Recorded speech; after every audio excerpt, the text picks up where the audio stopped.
So this is actually going to be very awkward for me to be sitting here and talking. And hi, I'm Charles, as most of you know. And I'm here today to talk about my story. You guys got to see the setup. It's too good. It's too good. I feel professional all of a sudden.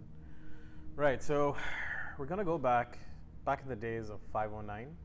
I'm sure most of you guys know 509.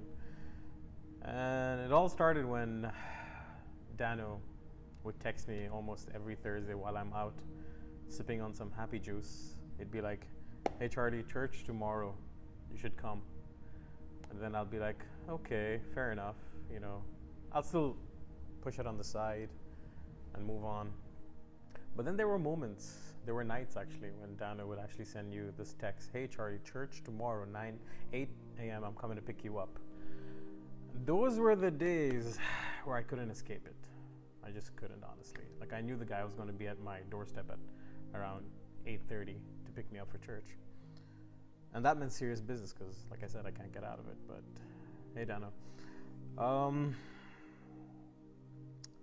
So then I started coming to 509, and at one point I just felt a bit comfortable because there were a few Church of Philadelphia members, because I used to be in Church of Philadelphia.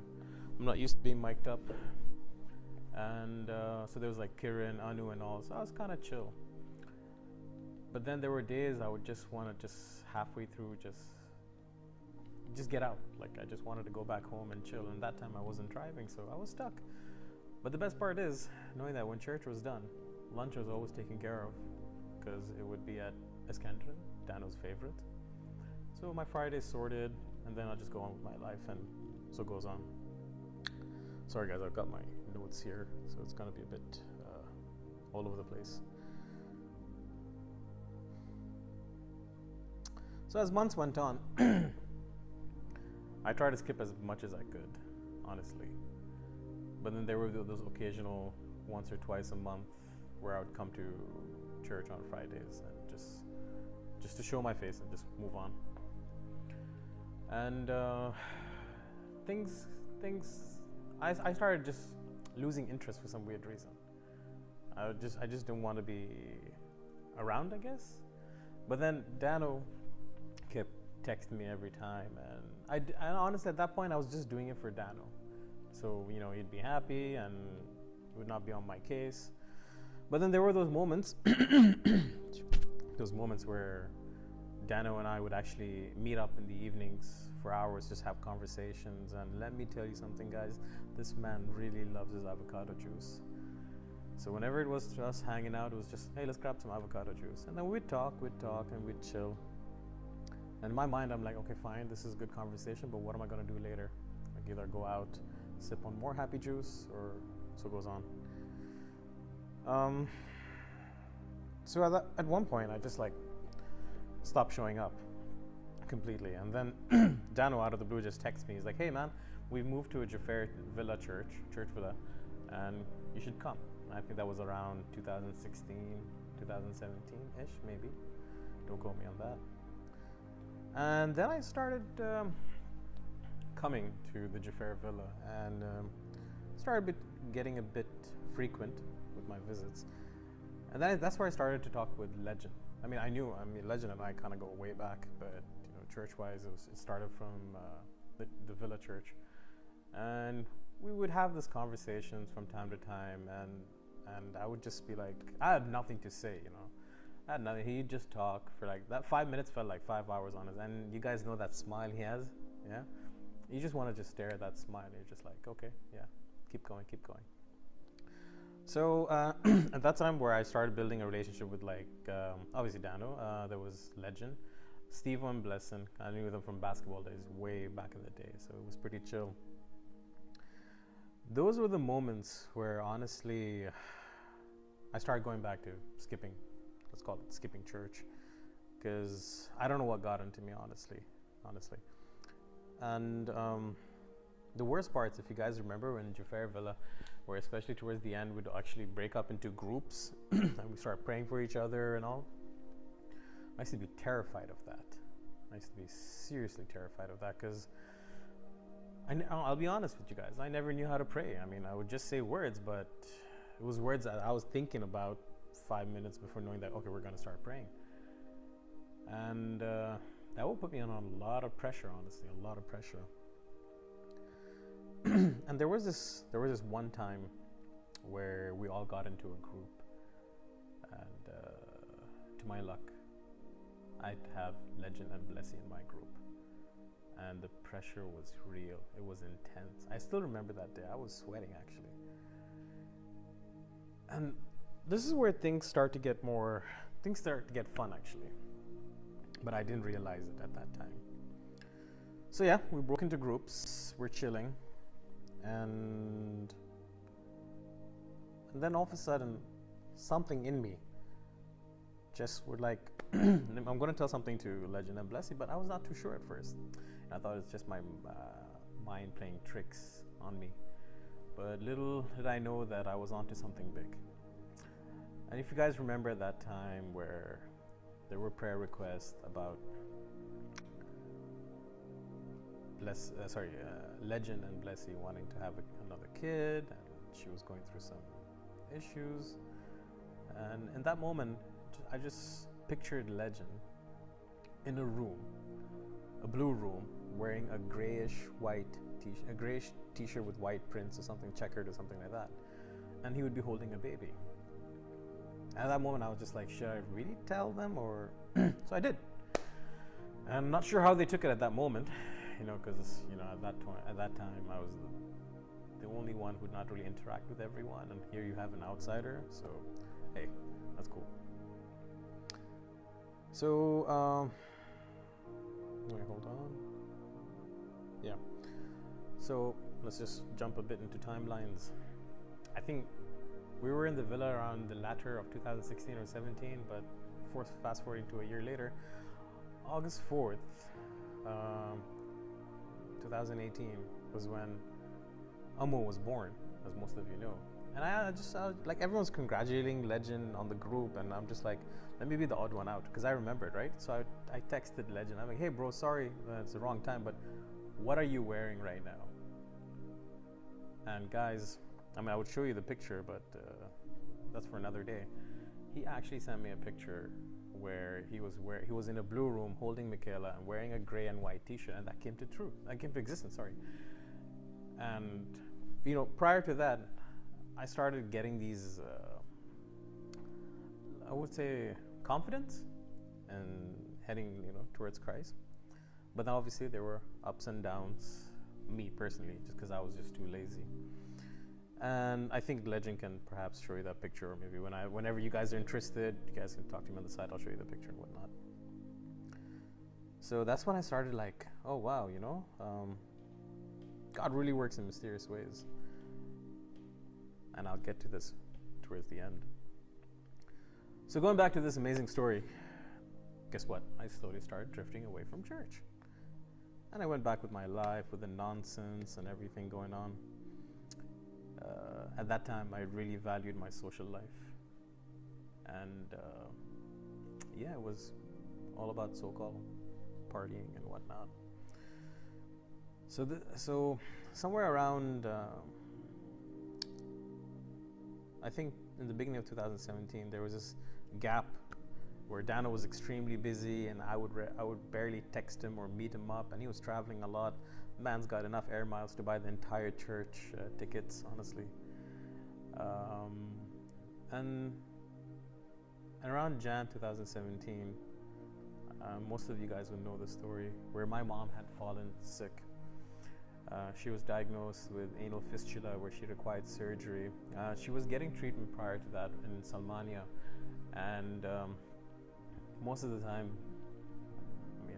don't quote me on this, but I feel like half the doctors in Salmania sometimes don't really know what's going on. So it came to a point where I did go to one of her last visits in Salmania. The doctor's like, yeah, don't worry, she's fine. She's on this waiting list to get this injection and treatment because it's rarely available, and this is going to cure her and all that. Oh, okay, fine, we're hopeful. Following weeks later, she started getting really sick, fevers and body shakes and all that. And we're like, you know what? We can't depend on some money for now. Let's just go to a private hospital. So we ended up going to AMH, and there was a specialist who looked into it. Everyone freaked out at the level of the infection that she was going through. They're like, how did you guys wait this long? We have to get her into surgery.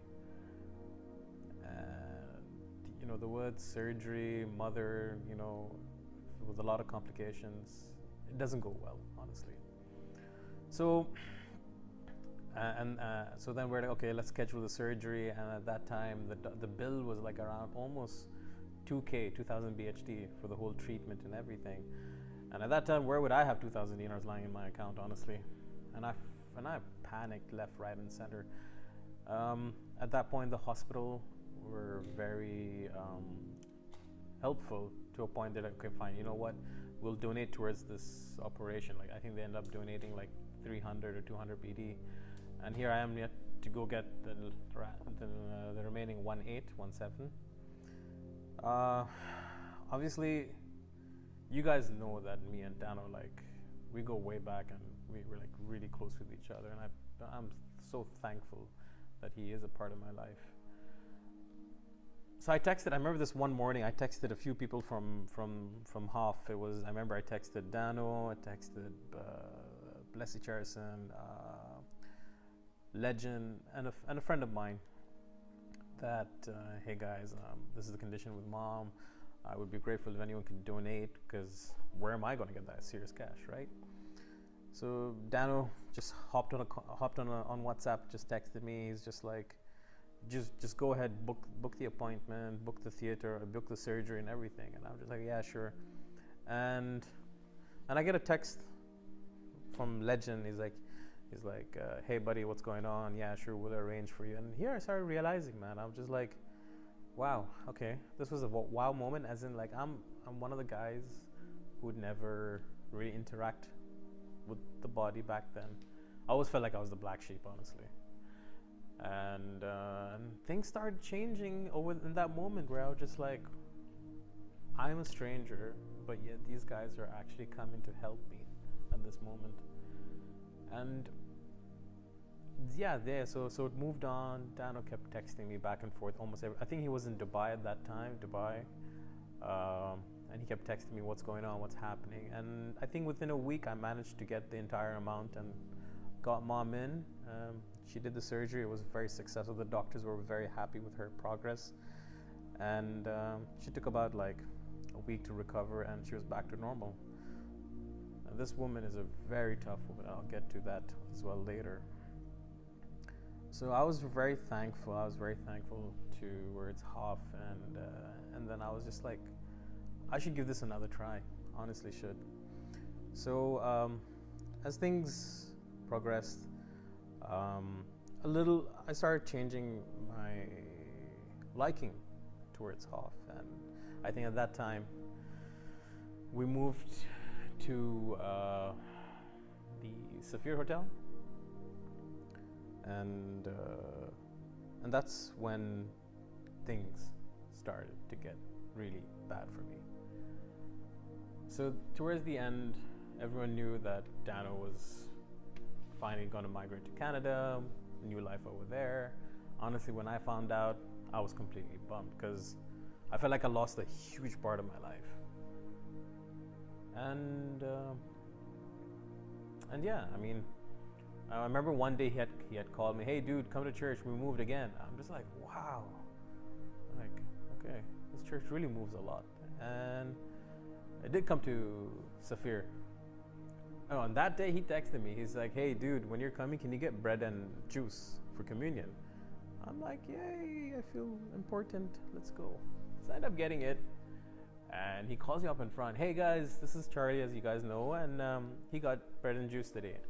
And he's going to be the guy who's going to get it every Friday. And I'm just like, what? What do you mean? I think I did cuss. Like I didn't cuss, but I used the word I shouldn't have. And I was, come on, Charlie, bring bread every Friday. I was like, okay. And then it was pretty cool. Like I would attend once or twice a month. And that was like my quote. I showed my face, I'm good. I think it was something towards the beginning of the month and the end of the month, something like Saturday, you know. And then this is when Dana completely dropped the bombs. Hey, dude, guess what? I'm leaving next month, and that's it, you know. Like, thank you for coming and thank you for being part of the church.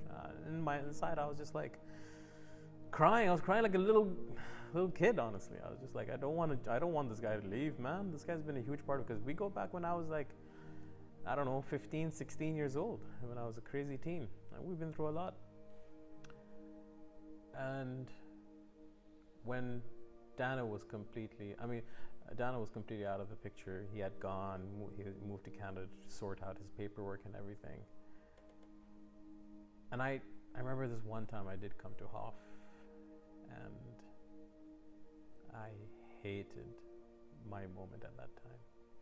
At that point, I felt, honestly, I mean, it's about to get a bit intense. Please, nobody take offense, please.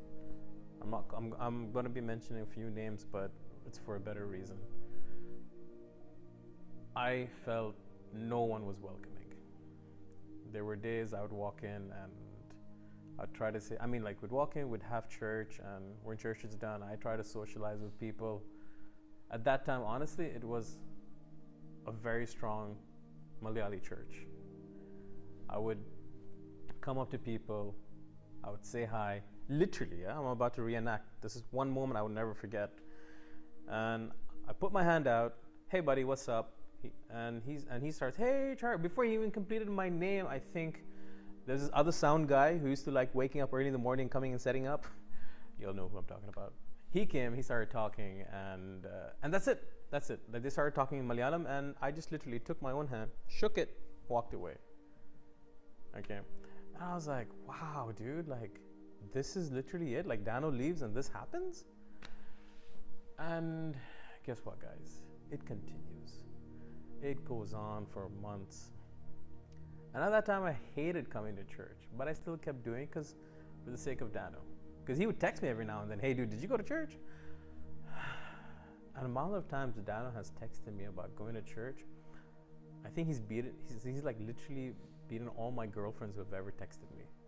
Because this guy can really text and follow up. So, going back,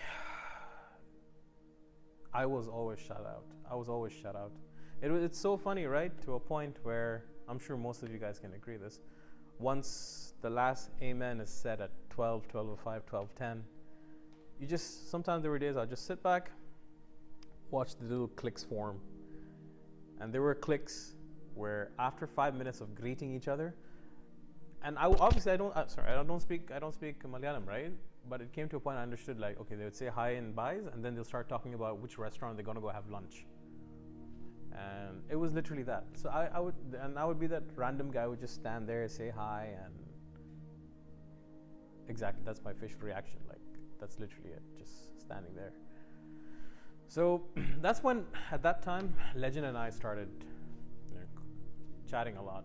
And we'd talk and we'd try to meet whenever we can. And I remember there were days where I'd see Legend in the morning, I'll talk with him, have some good like 5 to 10 minutes of conversation, and that's it. Then I know what's gonna happen next. Church is done, no one's gonna say hi. I mean, like, at one point, like, people would have that awkward hi, they're like, hey, and then they'll just walk away and go do their things. And I felt really bad, honestly. I felt really bad. I remember telling Dano about that once, and Dano was like, yeah, I know what you mean. And then, fast forwarding, I was like, you know what? I came to this point where I'm just like, here, I thought just because I was the only Sri Lankan, because I don't, cultures are different, and I'm a different guy. I'm like, I mean, like, if you ask anyone in the body, like, who's Charles? They'll probably say he's the tattooed guy, he's the guy who likes basketball, he's the guy who likes shoes and food. Nobody knew anything else about me. Then I was just like, this has to end. So that's when I decided to take the opportunity of me barging myself into their lives. I mean, pride did kick in the beginning, and I was a bit arrogant at that time as well. And when I started to realize that I need to work on myself, that's when I started opening up to everyone. I slowly started talking a lot with Jaren and Jebin and Diju from time to time, yeah. And it moved on. Then there was this day, for some weird reason, there were a lot of new faces. I remember I was wearing this, it was winter times, and I was wearing this gray long sleeve Muhammad Ali t-shirt. And had something on the lines of champion or something. And then there was this moment where I think Legend and Jaren, everyone up in front, were just talking about if anyone needs prayers, you may come in front and all. And I had this very strong gut feeling that yes, you should go in front. And I did. I remember it was there was Talib and myself and another guy. I can't remember his name. And we did go up in front. And at that time they were praying for Eben, and I was just like looking at like, why, how am I so different from them? Why can I not have what they have? And at that moment I realized I want it so bad. I really wanted it so bad. And then Anne had spoken to me about the lines of that t-shirt, that you will triumph in the days to come. In the long run, you'll be a champion. Just like, because there was a picture of Muhammad Ali with his hands up after he won. And Anne is like, you're going to be this guy. You know, you're going to be a champion one day. I was like, wow. And then I remember, like, I was like, I was messy, man. I was crying, tears everywhere, red nose for a brown guy. And then I was just like, man, I want whatever you guys have. And I did have a conversation with Jaren about this recently, and this guy till today hasn't replied back to my answer. And he's actually the guy there doing the sound and checking I'm professional and all. And that, I think that was the first time I ever cried in front of the church, and I felt like I lost brownie points at that moment. You know, like I was never exposed to this culture as from before. So I went back, and that day I was so happy. I remember I was so happy. I couldn't care less, even if anything happened. I was just full of joy the whole day. And that was like, I think somewhere around 2018-ish, yeah. And that's when I started mingling with the people in the body. And I remember Danu would always tell me, "Oh, try to mingle with the body."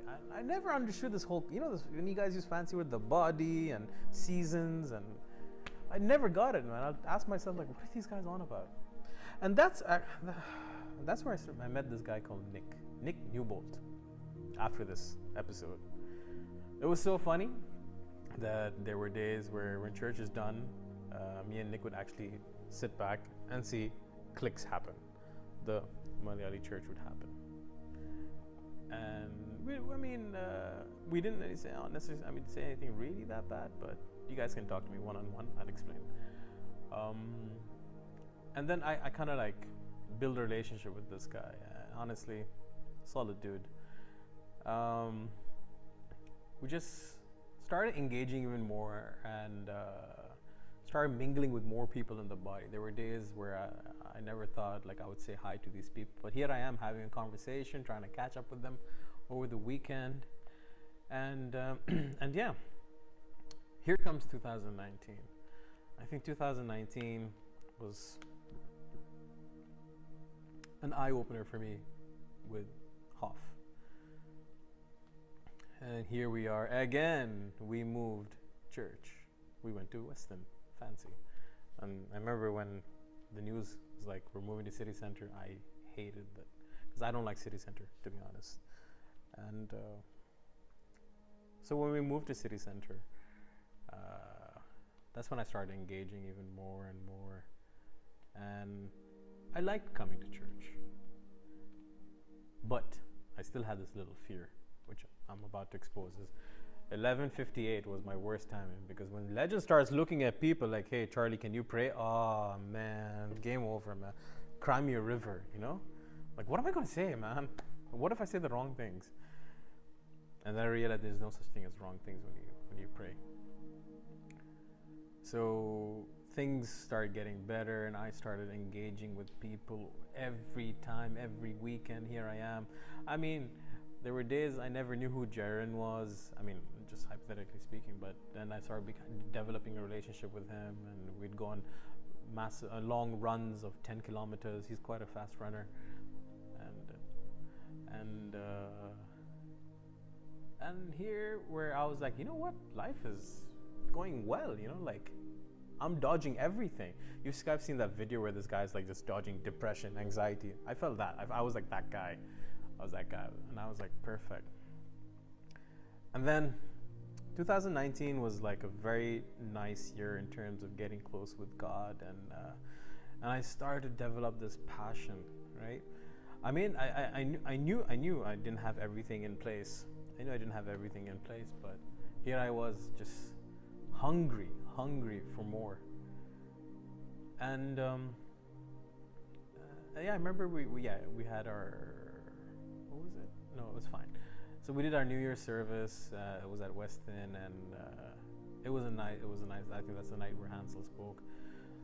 And moving on to 2020, like 2019 was just chill. I'm just gonna leave it as chill with everyone. And then we moved to 2020, and that's when the first month, Jan, Feb, was cool, and that's when Corona happened, and things just got really tough. As in, like, we were not allowed to meet, house churches, that was still happening, and limited people and all. So this is the part where the story starts to get quite intense, and just like we discussed. Okay. So we were like, everyone started social distancing and precautions and whatnot, and the best thing about 2020, man, is just like, if you like focus about 2019, most of us never really mingled with each other. But when COVID happened, we were only allowed to meet in households, and I felt like that's where we really started operating as a body. I maybe the foot, Steve will maybe be the arm, and so you guys get the analogy. So, and that's where I started enjoying it more. But then I didn't want to distract myself, because I didn't want to do this for the sake of just like friendly fellowship, but I wanted to grow spiritually through this.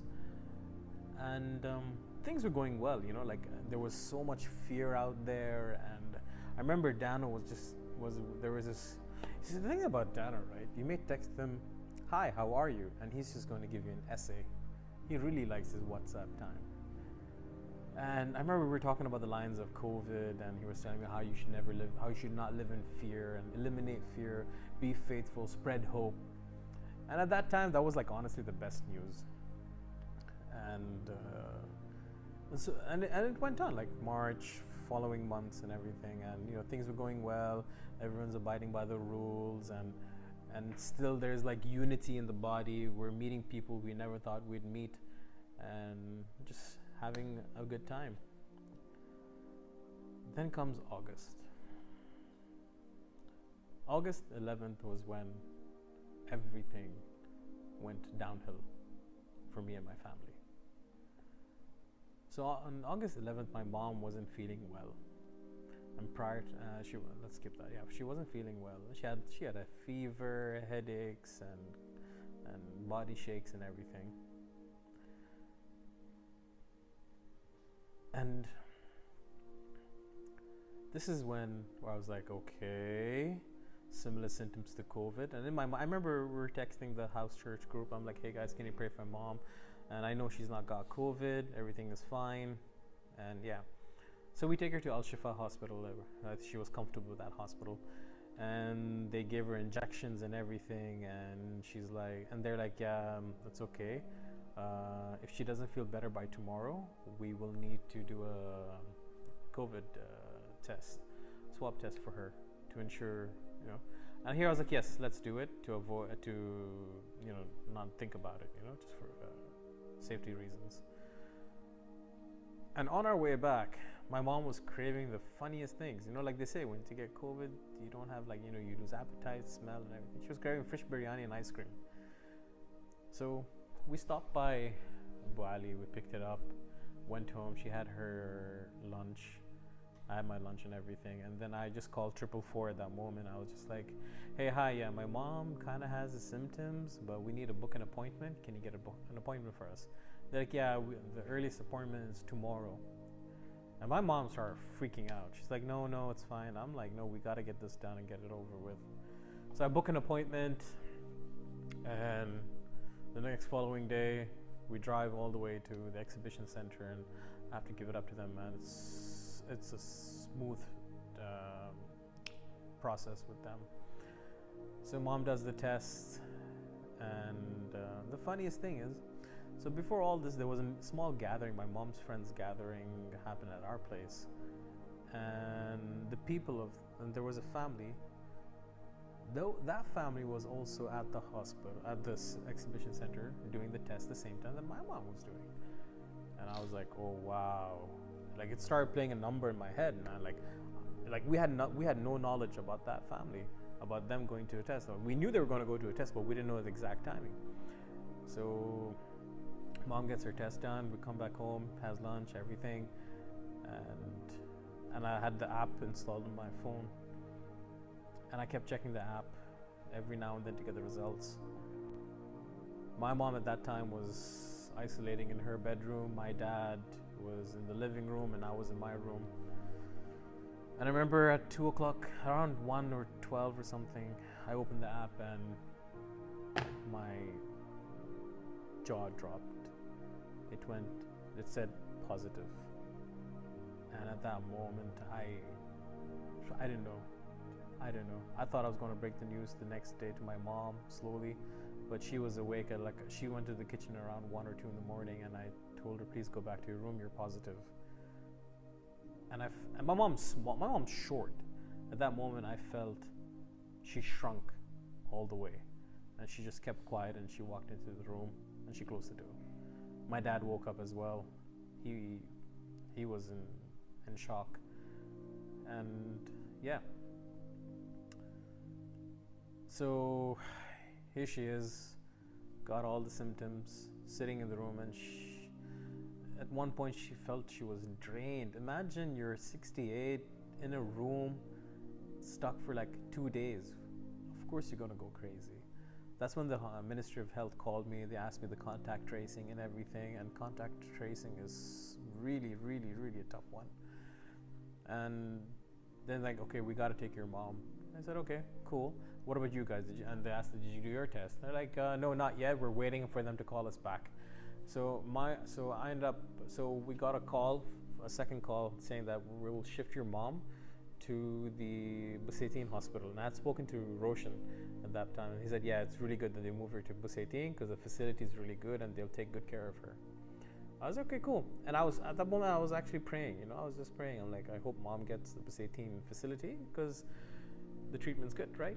So we get a call, yes, hey, yes sir, we have a bed available for your mom at 3 p.m. on a Thursday.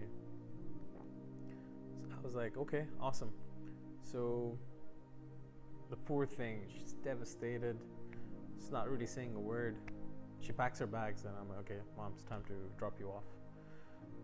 And drop her off at the hospital around 3:30. And at that time, I had no timeline. I didn't know when she's gonna come back, and said my final goodbyes, and yeah, that's it. So and me and my dad got our test for Friday, the next day at 4 p.m. Mom's checked in, she's fine. I call her, she's doing well. They're taking good care of her. So Friday, me and my dad, we end up going to the exhibition center to do our tests. And I remember when my dad went in before me, he got his test and he was done and he left the center. And it was my turn. At that moment, when I was most of you guys know that when you go for a test, there's a doctor that examines you first. So that doctor asked me, like, hey, are you facing any symptoms? At that moment, I was like, no, not really, but I feel a tiny, like a 1% itch in my throat. Oh, she's like, oh, yeah, that's fine. So I ended up doing the swab test, and that's it. She's like, you're going to be isolated for 10 days. I'm like, okay, 10 days it is. I mean, it's not like I can do anything. So I get home, ensure everything's ready, log into the app, tag my location, and here we go. 10 days. Same with my dad.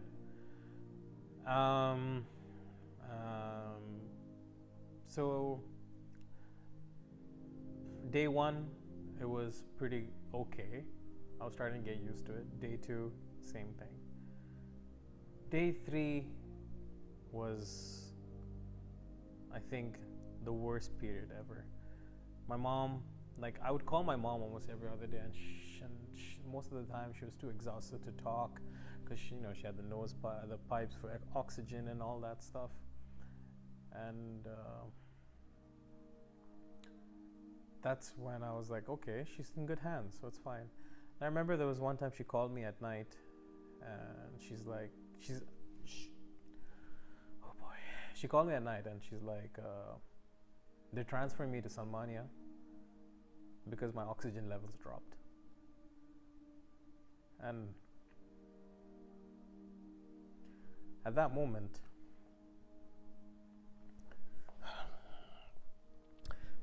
I realized that I'm about to lose my mom. Because it was pretty bad. Like, she couldn't complete the words. And like, in my mind, the first thing that registered was, this is the hospital where I was born in? Don't tell me this is the hospital that's going to take my mom away. And I panicked. She was rushed on an ambulance, and I ended up calling, remember that night, I ended up calling Gina, and the guys were hanging out. I'm just like, I'm not okay. This is happening with mom, and I don't know what's going on. So I remember Gina, Jaren, they spoke to me, they calmed me down, and give me a minute, guys. And Jaren prayed, and he calmed me down. And same thing, I called Dano. Dano was also calming me down, and I was freaking out. Man, come on, your mom's got COVID, and this is happening. Her oxygen level drops so low, and what else are you gonna think? So she gets rushed to Salmania overnight, and I remember that night was the first night I ever went down on my knees and cried out so much. I'm like, Abba, I still trust in you. I know your favor's coming through. I know you're going to heal her. I know you're going to heal her, and you're going to take good care of her. And so the next day, I call my mom. She's not picking up. And I was like, okay, she's probably resting. So I end up texting a mutual friend. I'm like, hey dude, can you get some updates for mom? Because that mutual friend, what am I saying? I texted Dushan, and he was like, yeah, sure, I'll check with, because we had Anita. Anita's mom works in Salmania, so it was like a chain. Like, I speak to Dushan, Dushan speaks to Anita, Anita speaks to her mom speaks to her friend in Salmania, and gets information from my mom. And I remember, like, hours later, my mom calls me back, and she's got zero energy to talk, but she's still talking. And and I get a text later, like, I just said, hey mom, don't worry. I kept praying for her on the phone, and we're trying to have a conversation, but I didn't want her to talk too much because her oxygen levels are low, so she's going to be pretty worn out. So Deshaun texts me. He's like, hey man, at first the nurses and the doctors told my mom she's got an infection, a chest infection. You know, that happens to most of us, but God forbid. But then I get a message from Deshaun saying that your mom's got pneumonia in the lungs, in the chest. And you're like, what? And I froze, man. I like, pneumonia in the lungs, and I was like, okay. And honestly, my world collapsed big time. I was like, it came to a point where I was like, I'm going to receive a call any day from the hospital saying, hey, I'm so sorry, but your mom didn't make it. And at that time, whenever you open social media, somebody dies from COVID, or 2 people, 3 people, and that didn't help. And here I am at home, helpless. I'm not able to go out. I'm not able to see my mom. I can't do anything, but I'm trapped in my room. And guess what? I started developing symptoms. And in my mind, I was just like, this is regular symptoms. I had like a nose block. I had a little bit of a fever and no cough, nothing and all that. And I would talk to Legend, and he would make me feel better. We'd pray about things, and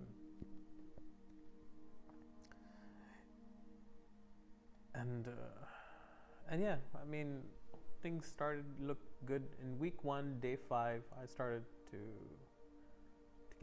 feel better. And then at that moment, I remember there was this one day when I had spoken to the doctor who was with my mom, and they're like, your mom's condition is pretty bad, and we're just hoping that the meds, steroids, and everything work.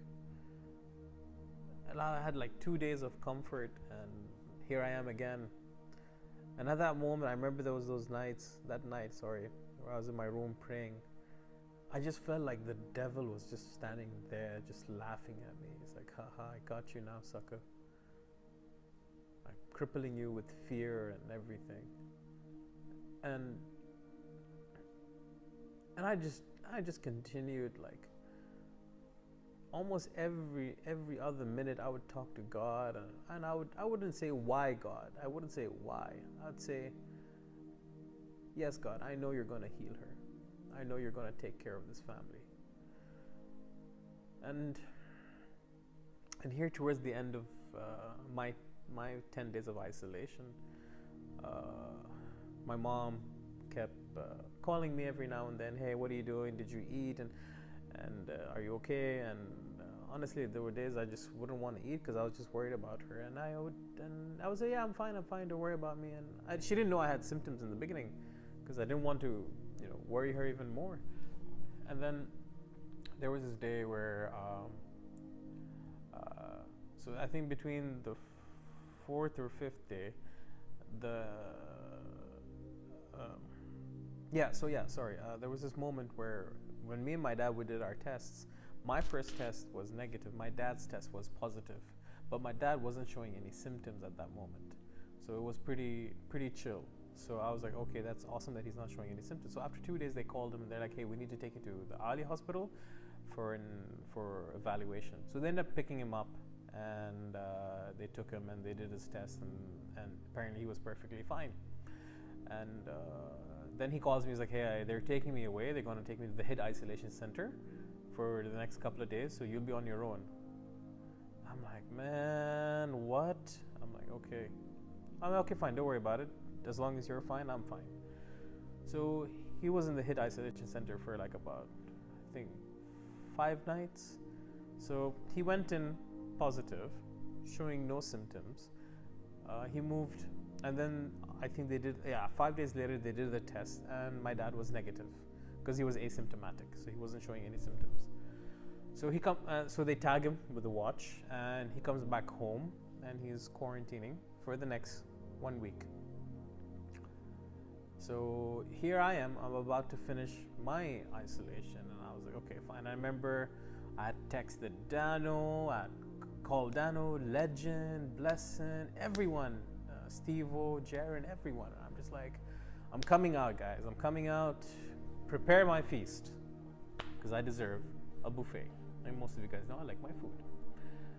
And then I book an appointment at 10 a.m. at the COVID center. It was a drive-through test, and ended up waiting for 2 hours in traffic because of the rush. And I get my test done. I wasn't too confident, to be honest. I'll be honest, guys. I wasn't too confident that time because I had this annoying heavy chest sensation and a lot of phlegm and everything, and I wasn't too confident at all. So I ended up getting the test. I drive back home, and like Blessing, everyone were texting me, "Don't worry, man. You're coming out. You're coming out. You're negative, man. That's it." And this is like I'm almost done with 10 days, right? And mind you that I was crippled in fear from all angles. I'm thinking about my dad, thinking about my mom, thinking about myself and everything around me. And what happens is I wake up at 2. I open the test and I'm positive. And I was like, what? Oh, I can't believe it. So I end up calling Dano at 2. I'm like, hey, Dano, guess what? I'm positive. And Dano was like surprised. He thought I was just going to be a free man after that. And he's like, okay. He's like, so probably the symptoms you had was COVID a couple of days ago. And I'm like, yeah, it's cool. And at that moment, I broke the news to my dad. I broke the news to my mom. My mom was pretty concerned. But I just told her, don't worry about it. God's taking care of us. We're coming out of this. And yeah. So this is... Then I had to go to the Ali hospital, get tagged, and guess what? They gave me a gift, 10 more days of isolation. I was like, okay, cool. So I come back home, I'm chilling, and I activate the app that I wanted to delete for another 10 more days. And then we started, and at that time I was very calm. I was just calm and collective. Like, I knew I'm getting out of this. And at that time, we just started talking about the whole wilderness phase. And every Saturdays we'd meet. And I remember the first Saturday when everyone met here. I was on a Skype call, thanks to Gina. And it was, I think we started like, I can't remember, somewhere in the morning, and we went all the way to like 8 to 8, something like that.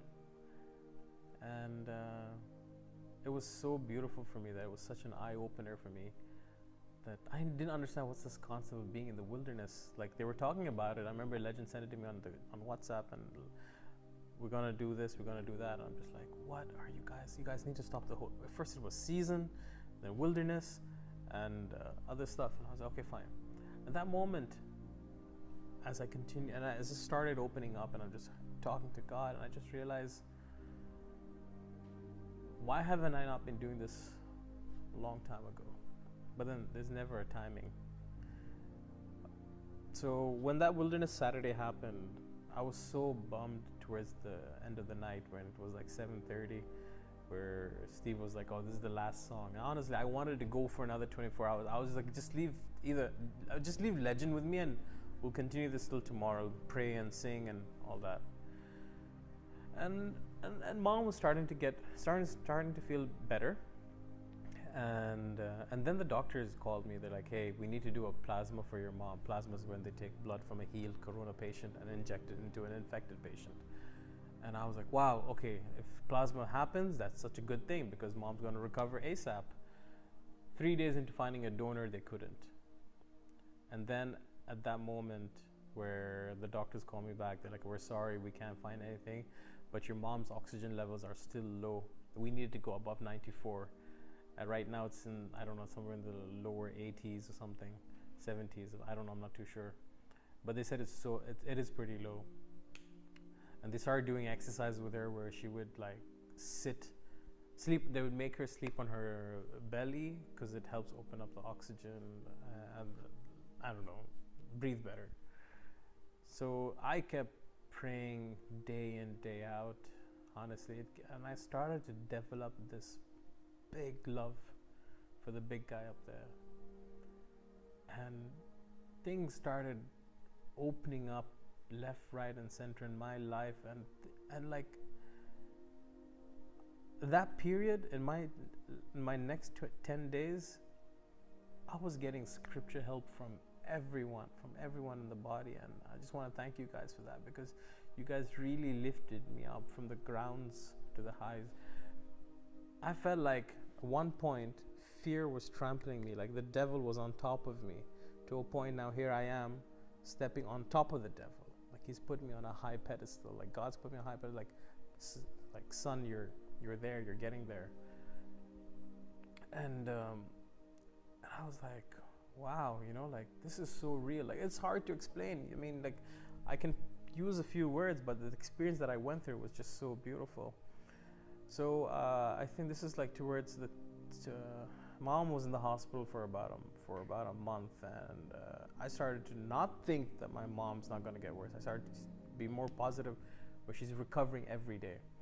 So then there were days she would feel a lot better. She went from the tube oxygen to the mask, and then to no oxygen at all. This is what I'm going to get to. She said that they said that since they can't find a donor for the plasma treatment, they're just going to continue to give her steroids, and they're going to start doing exercises with her to build her oxygen level. And that was good news. And even mom, like she was very comfortable with those news that they told her. And she started recovering. She started getting better. Her oxygen levels went above 94, and which is something really, really good. And then they're like, okay.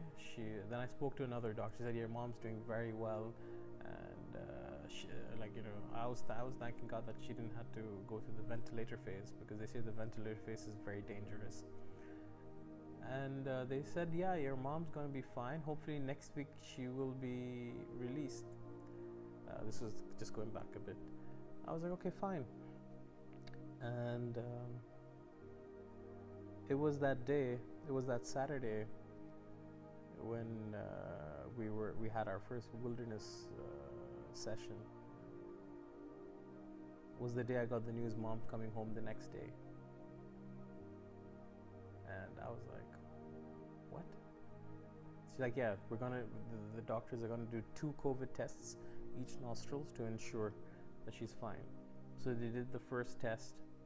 It was negative. I was like, thank God. She did the second test. It was negative, and that's it. Dad's clear. Dad was so helping me getting food, but when you're trapped in your room and eating food, it's the most difficult thing, because you collect garbage for like every 3 days and you get it recycled. And the smell and whatnot, it was really annoying. So when I got the news that mom's coming home, I was so happy. I texted everyone, and I felt their joy through text. And yeah, the following day mom comes home. I haven't seen my mom for a month and a half, or month, I'm not sure. And I really wanted to hug her, but I couldn't. I was still quarantining, and my mom's immune system is weak. So I was like, okay, now two problems are out. I'm left. So after that, when like going a little fast forwarding, I remember I had my exit test, as in they don't test anymore. So what they end up telling me, like, after, like, once you're positive, the virus stays in your body for 10 days, and by the 10th day, the virus gets so weak that you cannot infect anyone. I mean, okay, fine, that's cool. I'm not going to infect anyone, but for the safety of the others, I need to do another test. And the doctor was so helpful over the phone, and she's like, you know what? Yeah, don't worry about it. You're fine. Just even if you can go to a private hospital, do the test, and even if you come out negative, even if you come out positive, it's fine. You don't need to quarantine, because once again, the virus is so weak, it cannot be transmitted onto others. I was like, okay, fine. Not very helpful, but okay. So mom has been at home at that time. She was just resting. She was in bed for like a week. She barely get up. Dad was doing all the work. And that's when, and then I think it was on a Thursday, 3rd of September, 3rd August, September, 3rd of September, I had gone to the exhibition hospital to cut off the tag watch that I had, and I was a free man, literally free man. And I was like, you know what? Okay, let me go to Ibn Nafis, where I booked my private COVID test, and I was like, okay, let's do it. I ended up, and man, I don't know if it's different in Ibn Nafis or not, but the doctor, I think Dano can relate as well. The doctor in Ibn Nafis, man, he just drilled my nose for 3 seconds, and that 3 seconds felt like 30 minutes, honestly, with the pain. And he told me the same thing. He's like, don't worry, this is your third test. Even if you're positive, go out, go have fun. I'm like, okay. So I remember I got off the hospital, called Dano, of course. We ended up having a conversation for half an hour. And all I wanted to do was just drive and drive, because most of you know I like driving. I just wanted to drive for days. I mean, at that moment. Then my mom kept calling me, hey, where are you? Where are you? And I was like, I'm coming home. I'm coming home. That's why I told Dano my experience and everything. And yeah, I ended up going home. It was a Thursday. And at that moment, where I opened the app, and I couldn't see my test sample uploaded. I was like, what's going on? It shouldn't be like that. And I started freaking out a bit. Like by 9 p.m., no test samples uploaded. 9:30, no test samples uploaded. I'm like, what's going on? I did my test around 9 in the morning, and I was like, okay, that's cool. Then I remember Gina texted me like around 10, and Gina's like, hey, did you get your results? I'm like, I don't know, man. The sample's not even uploaded yet. And I really started freaking out. I was like, okay, I can't handle this. I'm just gonna go to sleep. Let it be. So I remember that Friday morning, 8 o'clock, Paul Sam sends me this message on WhatsApp about the song Come and Tear Down Your Walls. Usually if anyone sends me a text while I'm sleeping, I'll just ignore it and go back to sleep. But no, something in me told me to open and listen to the song. I ended up listening to the song, and it was a massive eye opener. And then I think 9:30, Legend calls me, hey buddy, did you get your tests? And I forgot about it, because at that time they didn't even upload the samples. I forgot about it. And then I just, he's like, hey, did you get your test? I'm like, I don't know, I didn't check. Don't worry, you're negative. I opened the app and yes, thank you, Jesus, I am negative. Legend was telling me stuff, but it was going from this year and coming out of this year. I really didn't know what he was saying. He's like, yeah, just come, don't worry, you're fine. And he's like, just come. And all I heard was just come. Of course, after 20 days of being locked up in my room, just come anywhere, I'll go anywhere. So I got ready, felt like I was the groom, drove to the studio, and here I was with everyone, and it felt so good. It felt so good. Like going to the experience, I think my 20 days has got to be one of the best experiences I ever had, because I opened up my life to God so much in so many areas I thought that He would never come through, and He came through to a point where I just want more. I just want more from Him. And I'm never gonna stop. Like I mean, I remember, like I said, I always thought I was the black sheep of the church, where I'm this guy covered in tattoos who knows nothing about God. But God really works with people in mysterious ways, and it's just so beautiful. It's just so beautiful. And during that transitional period, during those 20 days, my life really went for a turn. I was this guy. Everyone knows that I love my music, my shoes, my pizza and all that. But I started giving up all the materialistic things of the world. I just couldn't find myself listening to secular music.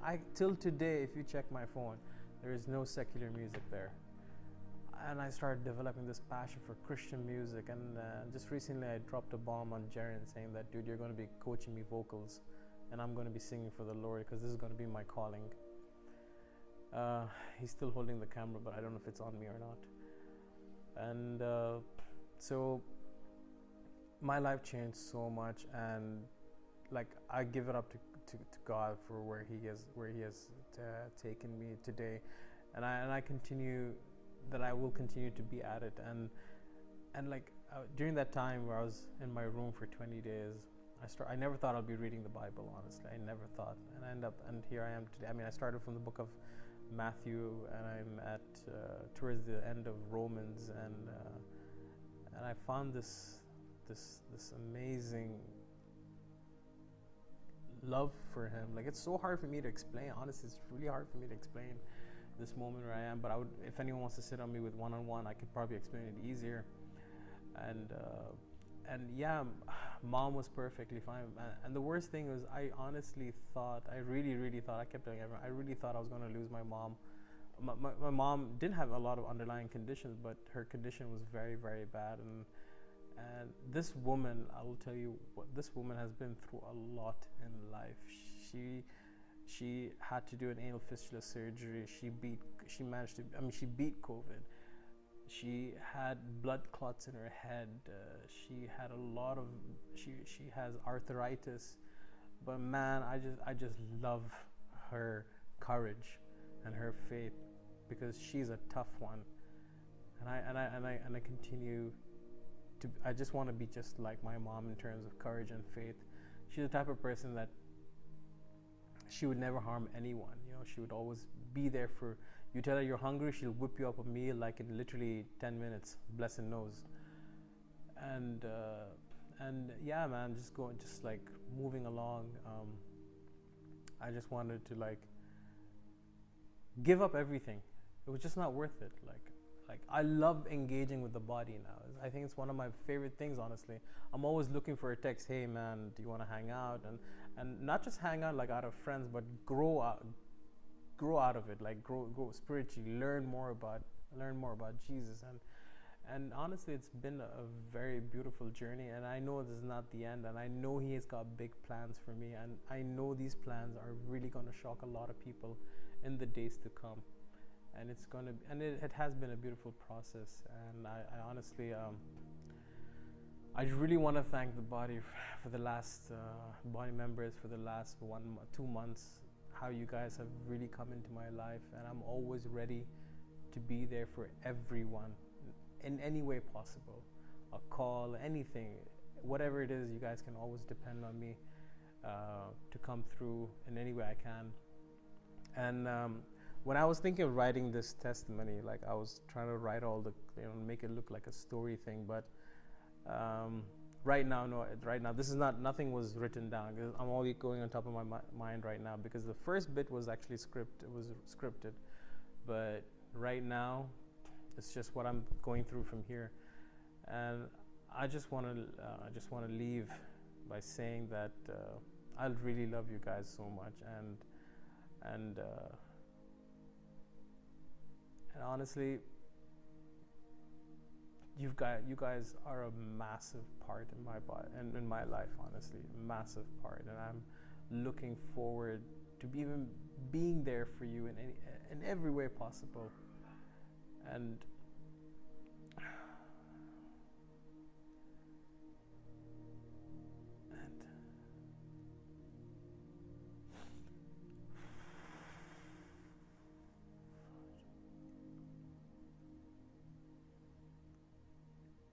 yeah, guys, I give it up to Him, and He's taken me when I was at my lowest to where I am right now with Him. And every time when I just like, whenever I feel troubled or worried or anything, I just always picture Him standing right next to me, His hand on my shoulder, and just like patting me, saying like, "Don't worry, son, I got you." You know, faith is such a beautiful thing, man. It's just like, I mean, you need to eliminate this thing called fear, guys. Fear cannot live in you anymore. You just gotta trust in Him and knowing that He's gonna come through. And like, remember, as most of us when we were kids, we'd always grow up by hearing the word God works in mysterious ways. Once you get older, you start to realize how beautiful and mysterious His ways are. There's nothing better than that, honestly. And I mean, I'm quoting myself. Yes, I am on the spiritual high, and I'm loving the journey, and I can't wait to share more stories in the days to come, guys. So I'm just gonna leave you guys with this. Honestly, I didn't want this to sound like a story. I just wanted to be very organic, very raw, and yeah, man. I love you guys. Thank you. Take care. God bless. Stay safe.